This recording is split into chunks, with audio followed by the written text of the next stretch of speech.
औरतों की छाती यानी ब्रेस्ट के अंदर गिल्टियां ट्यूमर्स का बनना। तो आज मैं आपको बताऊंगा एक बड़ी होम्योपैथिक मेडिसिन जो गिल्टियों को पिघलाकर बॉडी से खारिज करवाने की सलाहियत रखती है। औरतों की छाती यानी ब्रेस्ट के अंदर गिल्टियां ट्यूमर्स का बनना यानी जो रसोलियां छोटी छोटी बन जाती हैं।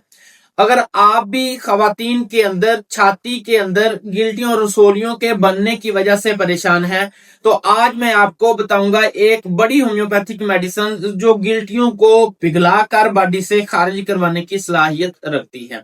दोस्तों साथियों, जैसे मैं कहता हूं कि होम्योपैथिक में तो बेतहाशा अद्वियात होती हैं जो आपकी अलामतों के मुताबिक दी जाती हैं।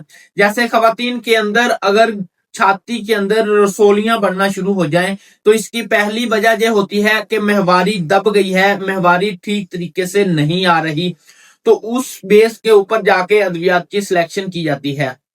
दूसरी जो बड़ी वजह होती है वो मेरी उन बहनों के अंदर जो मदर फीड करवाती हैं बच्चे को, तो उनके अंदर दूध की गांठें भी बढ़ना शुरू हो जाती हैं और वो बाद में आहिस्ता आहिस्ता सख्त हो जाती हैं, जो गिल्टी की सूरत इख्तियार कर जाती हैं।